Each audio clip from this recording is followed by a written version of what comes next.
Complex number 2 में हम पढ़ रहे थे कि लीनियर ट्रांसफॉर्मेशन क्या, हमने कल इसको डिस्कस किया था। लीनियर ट्रांसफॉर्मेशन की हमने डेफिनेशन ये की थी कि ये हमारे पास इस तरह का रिलेशन होता है कि अगर अल्फा चले करें अल्फा जी प्लस बीटा, और अल्फा और बीटा को हम कहते हैं कि ये complex number, alpha and beta belong to complex number C. दोनों का लिंक जो है वो कॉम्प्लेक्स नंबर सी से है। अब हम देखेंगे कि डिफरेंट वैल्यूज इसमें रखने पे ट्रांसफॉर्मेशन, यानी हमारे पास ट्रांसलेशन हमें यहां से बनानी है, हमें इससे बनाना है, रोटेशन बनाना है, मैग्निफिकेशन बनाना है, तो वो हम कैसे बना सकेंगे। सबसे पहले हम देखते हैं कि हम इसकी क्या वैल्यूज रखें कि ये डिफरेंट जो है हमारे पास जो है ट्रांसफॉर्मेशन होती जाए। सबसे पहले हम देखते हैं translation.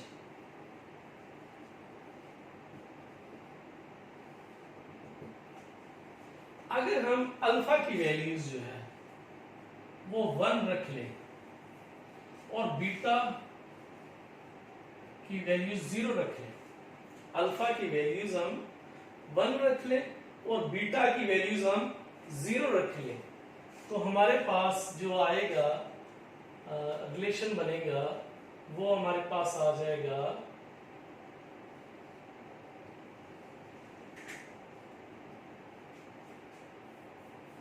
Alpha is not equal to 0। Alpha 0 नहीं रखना, यानी ये कुछ भी हो सकता है, लेकिन बीटा अगर 0 हो जाए तो फिर हमारे पास ये बन गया अल्फा 0। और इस तरह का जो रिलेशन है उसको हम कहते हैं कि ये ट्रांसलेशन है। हमारे पास ये ट्रांसलेशन आ गई है। अब यहां से हम देखेंगे कि रोटेशन क्या आएगी और दूसरा हमारा जो मैग्निफिकेशन है वो क्या आ जाएगी।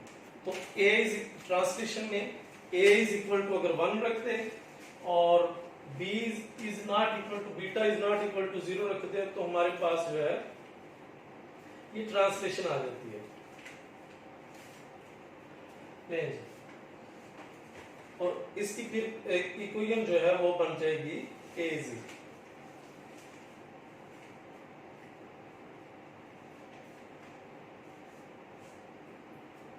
अब सेकंड हमारे पास ये आ जाएगा कि रोटेशन में हम क्या करें।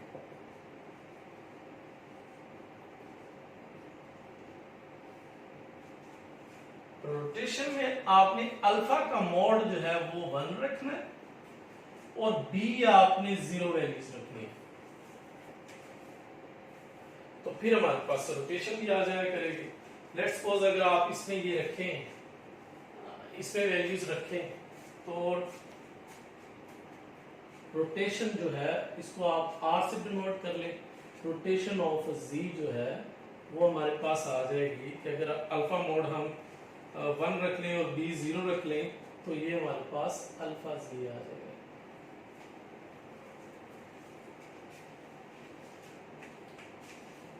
इसमें हम अल्फा की वैल्यूज 1 रखेंगे और बीटा की वैल्यूज 0, तो ये हमारे पास वैसे की वैसे ही ट्रांसलेशन आ जाएगी, यानी ट्रांसलेशन ऑफ Z जो है वो हमारे पास Z ही आ जाएगी। और रोटेशन में अल्फा मॉड 1 रखना है और B 0 रखना है, तो हमारे पास जो रोटेशन ऑफ Z है वो अल्फा Z आ जाएगी।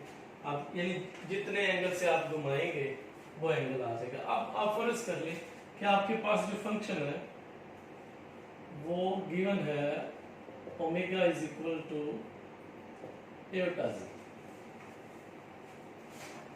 ये हमारे पास आ गया। अब एटा जी जो है, अब मोड क्या है आपके पास, अल्फा का जो मोड है वो 1 आना चाहिए। अब एटा का जो मोड है वो हमारे पास 1 नहीं है, और एटा को हम कैसे लिख सकते हैं, e raise Etah pi by 2, यानी अगर हम इसको करें तो ये हमारे पास cos pi by 2 plus iota sine pi by 2 answer 1। तो यानी इसमें डायग्राम को घुमाया जा सकता है इस केस में 90 एंगल से, पाई बाई 2 एंगल से हम घुमा सकते हैं इसको। और इसी तरह अगर आप यहाँ पे बदल दें, माइनस एटा कर दें, तो माइनस एटा का भी मोड जो है वो 1 ही आएगा, लेकिन माइनस एयोटा को हम लिख सकते हैं ई रेज एयोटा पाई, तो ये हमारे पास बन जाएगा e raise iota pi by 2 minus pi by 2 minus iota pi by 2, तो ये हमारे पास बन जाएगा minus pi by 2 plus iota sine minus pi by 2, तो ये माइनस एयोटा आ जाएगा। यानी अब रोटेशन जो है वो माइनस पाई बाई 2 एंगल से होगी। अब ये चेंज, बस ये मोड जो है, ये आपका जो अल्फा मोड है वो 1 में भेज देता हो।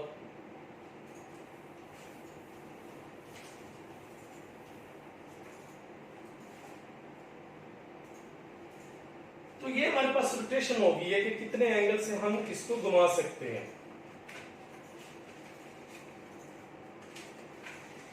रोटेशन को हम ऐसे भी लिख सकते हैं, लेट्स सपोज हमारे पास अगर रोटेशन ऑफ जी की डेफिनेशन अगर हमारे पास अगर ए जी है, अल्फा जी आ गई है और हमने कहा हुआ है कि अल्फा मॉड जो है वो 1 होना चाहिए, तो हम इसको ऐसे भी लिख सकते हैं कि R of G is equal to iota theta into G. अब इसका क्या मतलब, ये अल्फा है ना, अब इसका जब भी मॉड लेंगे एयोटा थीटा वो 1 ही आएगा। इसको ऐसे भी लिखा जा सकता है, यानी अल्फा की जगह पे ई रेज एयोटा थीटा मॉड उसका 1 आना चाहिए। तो रोटेशन को इसलिए इस फॉर्म में भी लिख लेते हैं।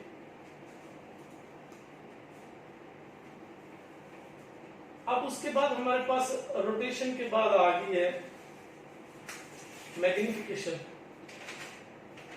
मैग्निफिकेशन हम कैसे ले सकते हैं इसकी?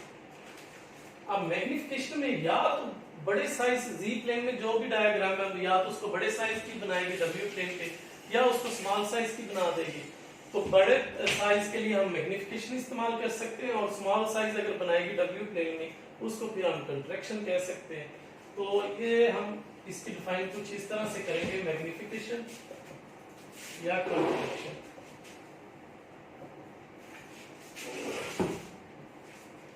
इसको हम जब डिफाइन करेंगे तो इसमें b की वैल्यूज हम 0 लेते हैं और a की वैल्यूज आप कोई भी पॉजिटिव रियल नंबर लेते हैं। अगर a की वैल्यूज ग्रेटर देन 1 है तो फिर आपकी ये जो है z प्लेन से बड़ी जो है वो डायग्राम बनेगी w प्लेन पे। यानी फिर हमारे पास मैग्निफिकेशन ऑफ z जो है, लेट्स सपोज वो 2z आ गया।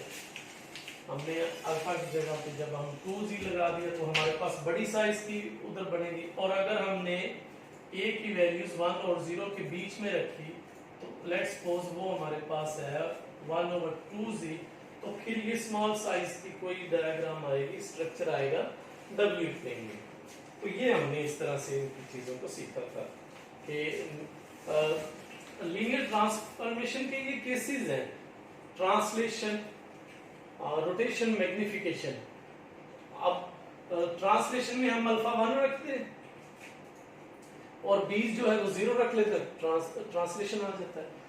अल्फा मोड आप 1 रख लें तो हमारे पास रोटेशन आ जाता है, और अगर हम ए पॉजिटिव रियल नंबर रख लें और बी 0 रख लें तो फिर हमारे पास मैग्निफिकेशन आ जाती है। तो ये केसेस हैं, डिफरेंट केसेस हैं लीनियर ट्रांसफॉर्मेशन के, जो हम यहां से अखज़ कर लेते हैं।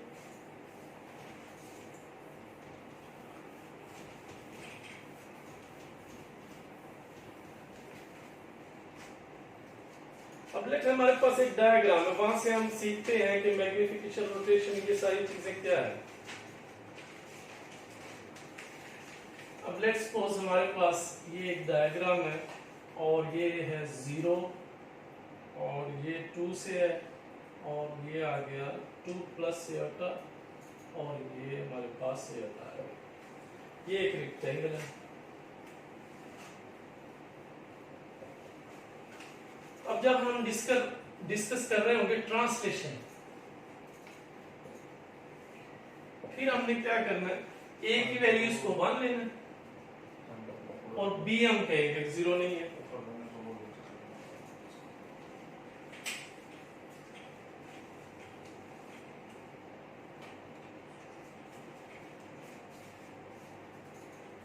अब लेट्स सपोज हमारे पास अब डायग्राम बन गई है, टी ऑफ जी जो है वो गिवन है z + 1 + 2 एटा। यानी अल्फा तो 1 हो गया और बीटा जो आपका कॉम्प्लेक्स नंबर है वो हमने रखी है 1 + 2 आयोटा। अब उसके पैटर्न से अगर यही डायग्राम हम यहाँ पे बनाएं कि हमारे पास क्या बनेगी, जब आप z की वैल्यू 0 रखेंगे तो हमारे पास ये बन जाएगी w प्लेन पे, अब z की वैल्यू 0 रखने पे ये आ गया 1 + 2 आयोटा, यानी x का 1 और y का 2 आयोटा। तो ये यहाँ कहीं बन गया एक पॉइंट, और जब आप पॉइंट 2 यहाँ पे रखेंगे तो 2 + 1 3, और ये 2 और ये 3 और 2.1 यहाँ पे आ गया हमारे पास। और जब हम z की जगह पे 2 + आयोटा यहाँ पे रखेंगे, यानी अगर हम इन सारे पॉइंट्स को बारी बारी रखें, z की जगह पे 2 + आयोटा + 1 + 2 आयोटा, तो ये बन गया 3 + 4 आयोटा।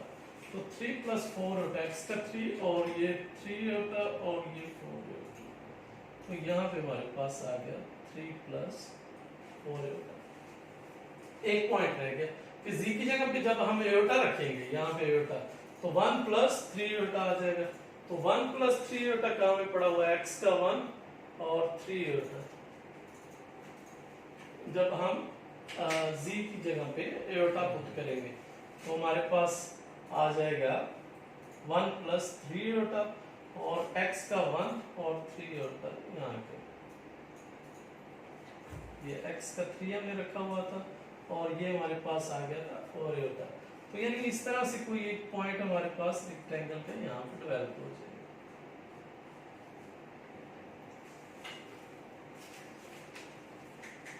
अब इसका मतलब क्या था कि z + 1 कि एक पॉइंट आपने इधर रोटेट करना है इस साइड पे और 2 पॉइंट आपने अपवर्ड लेके जाने हैं। अब इसका मतलब समझिएगा जरा, z + 1 का मतलब क्या हुआ करेगा कि move along positive x axis with 1 unit, बाद यानी एक यूनिट सिर्फ मूव करना है, एक यूनिट मूव कर लिया। अब 2 आयोटा का मूव क्या है कि अपवर्ड स्केच करें, ड्रा करें अपवर्ड डायग्राम 2 आयोटा। अभी यानी 2 यूनिट जो है 2 यूनिट्स अपवर्ड, आप डायग्राम को लेके जाए। अब देखिए 2 यूनिट्स हम अप ले गए और 1 यूनिट्स हमने हॉरिजॉन्टल के लॉन्ग मूव करवा लिया। इसका मतलब 1 यूनिट इस साइड पे लेके जाना है उसी ट्रायंगल को, और 2 यूनिट जो है वो आपने अपवर्ड लेके जाने। तो यहां से ये हमारी ट्रांसलेशन होगी, ये चीज वही आएगी। अब with the help of 1 unit move करेंगे अलोंग x एक्सिस और 2 unit move along y axis की तरफ मूव करेंगे। तो ये हमारी होगी ट्रांसलेशन। और इसी तरह अगर हम रोटेशन करें इसी डायग्राम के साथ, तो रोटेशन में हम क्या सीखते हैं,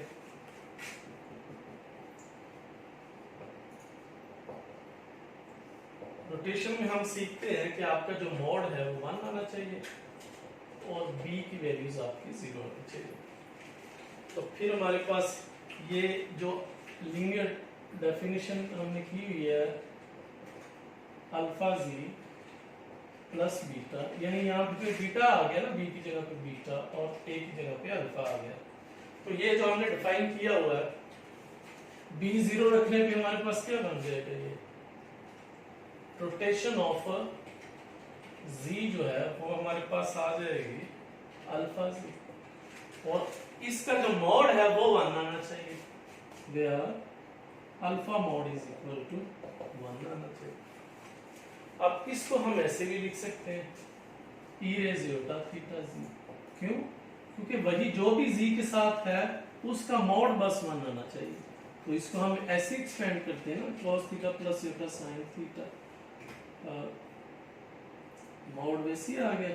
तो cos square theta plus sin square theta square root आ गया, आंसर हमारा फिर भी 1 आ गया। तो इसको ऐसे लिखे, ऐसे लिखे, एक ही बात है।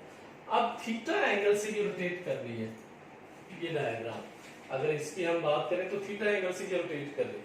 अब अगर हम डिफरेंट इसकी वैल्यूज लेते जाएं तो हमारे पास डिफरेंट एंगल्स आते जाएंगे। लेट्स सपोज हम इसके लिए डिफाइन करते हैं आर ऑफ z जो है रोटेशन जो है वो एयोटा z।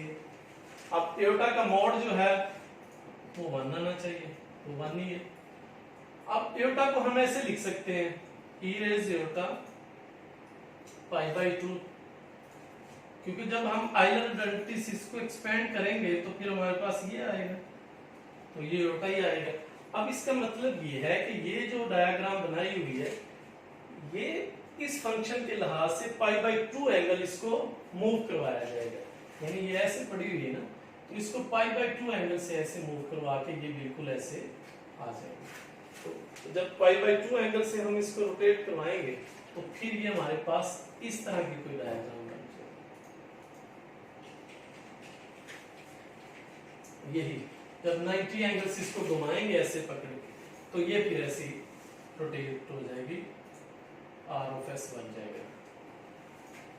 और अगर यहाँ पे माइनस एयोटा आ गया तो फिर माइनस एयोटा के लिए हम -π/2 एंगल से घुमाएं। -π/2 का मतलब यह है ऊपर जाने की बजाय हम नीचे लेके आएंगे।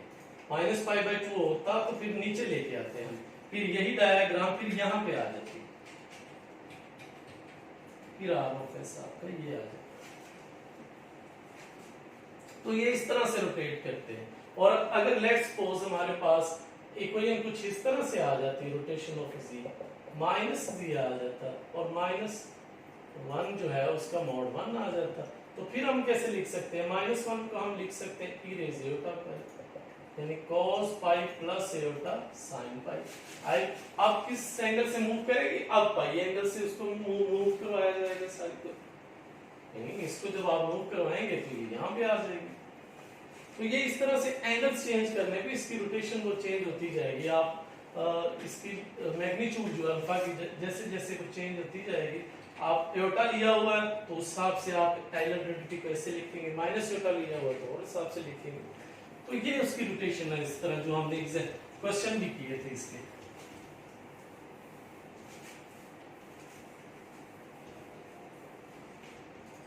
फिर उसके बाद हम सीखते हैं कि मैग्निफिकेशन कैसे कर सकते हैं। तो मैग्निफिकेशन में वही b आपका 0 होना चाहिए और a बिलोंग टू, हम मैग्निफिकेशन में अगर करना चाहें, मैग्निफिकेशन में आपका a belong to positive real numbers होना चाहिए और b आपकी 0 वैल्यूज होनी चाहिए। तो ये फिर मैग्निफिकेशन के लिए हम यूज करते हैं।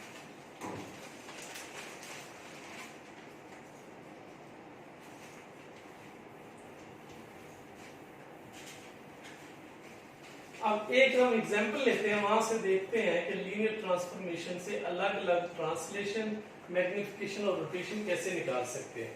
हमारे पास फंक्शन गिवन है 1 + 3 square root iota z plus 2 + 3 iota. अब ये उसी पैटर्न से आपके पास अल्फा हो गया और ये हमारे पास बीटा हो गया। अब ये लीनियर ट्रांसफॉर्मेशन गिवन है हमारे, और हमें अब देखिए कैलकुलेट करना है। अल्फा की वैल्यूज है 1 + 3 स्क्वायर रूट एयोटा, और यहाँ से अगर हम वैल्यूज निकालें r की तो ये आ जाएगा अल्फा 3 स्क्वायर रूट, और ये बन जाएगा हमारे पास 2 आ जाएगा, और थीटा यहाँ से आ जाएगा tan inverse 3 square root over 1 π/3 आ जाएगा, एंगल यानी π/3 आ गया। और r जो है हमारे पास वो आ गया 2 आ गया। अब अगर हम इसको पोलर फॉर्म में लिखें तो ये f ऑफ z हमारे पास क्या बन जाएगा? पोलर फॉर्म में कैसे लिखा जाता है? r into e raise iota theta. अब r की वैल्यूज जो है वो हमारे पास 2 पड़ी हुई है, यहाँ पे हम लिख देंगे 2, और थीटा कितना आ गया? π/3, यहाँ पे आ गया π/3। अब सिर्फ इतने की वैल्यूज ये है पोलर फॉर्म में, साथ में z आ जाएगा और साथ में ये वैसे 2 + 3 होता है। तो अब ये जो डायग्राम है ये किस एंगल से घूमेंगे? π/3 एंगल से घूमेंगे। अगर आप ट्रांसलेशन करना चाहते हैं, अगर आपने ये बना लिया और ट्रांसलेशन करना चाहते हैं तो आप कौन सा फैक्टर लेंगे? ट्रांसलेशन के लिए हमारे पास a की वैल्यूज जो है वो हम 1 रखते हैं, a की वैल्यूज 1, और z लिखते हैं हम,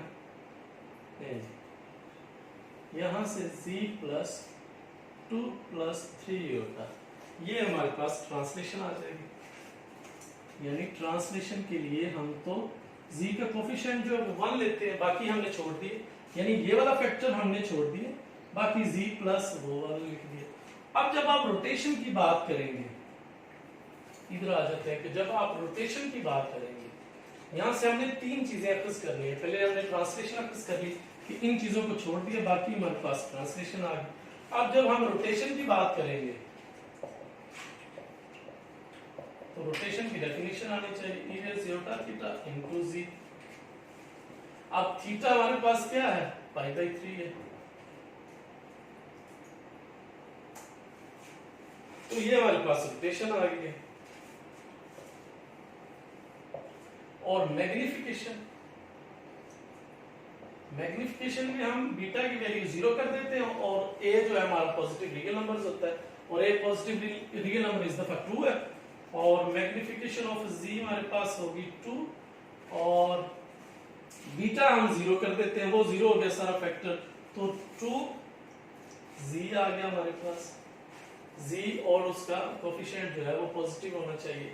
तो अब ये 3 जो हमारे पास आई है, ट्रांसलेशन हमने कैसे लिखना है कि z का कोफिशिएंट आपने 1 बनाना है, वो 1 बना लिया, आपके बीटा कभी 0 नहीं होना चाहिए। मैग्निफिकेशन में हम एंगल ही लिखते हैं, e रेज़ योटा, और थीटा लिखते हैं इनटू z लिखते हैं, वो z हमने लिख लिया। इसमें हम क्या करते हैं, z के साथ हम कोई पॉजिटिव रियल नंबर लिखते हैं, वो 2 पड़ा हुआ वो हमने लिख लिया। अब तीनों को ऐड करने पे ये पढ़ना चाहिए,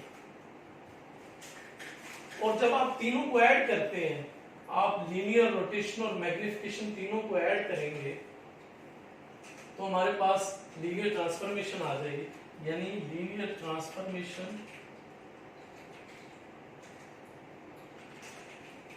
जो है, जिसको आपने f ऑफ z का नाम दिया हुआ है, वो क्या है, ट्रांसलेशन, मैग्निफिकेशन और रोटेशन। इन दोनों को आप चेंज कर सकते हैं, मतलब रोटेशन यहाँ पे लिख सकते हैं, मैग्निफिकेशन वो कोई मसला नहीं है, लेकिन ट्रांसलेशन सबसे पहले ही आएगा। तो अब तीनों को जब आप इसको ऐसे भी लिख सकते हैं, m/r सॉल्व कर सकते हैं। अब तीनों को जब आप मिलाएंगे, इकट्ठा करेंगे, तो हमारे पास क्या बन जाएगा, ये वाली फॉर्म बननी चाहिए, 1 + 3 स्क्वायर रूट योटा z और 2 + 3 स्क्वायर रूट ऑफ योटा। तो आप जब इसको आप सॉल्व करेंगे तो हमारे पास वही फॉर्म बनेगी जो तीनों को मिलाने पे बनती है। यानी अगर हम लेट्स सपोज इसको इस तरह से करें,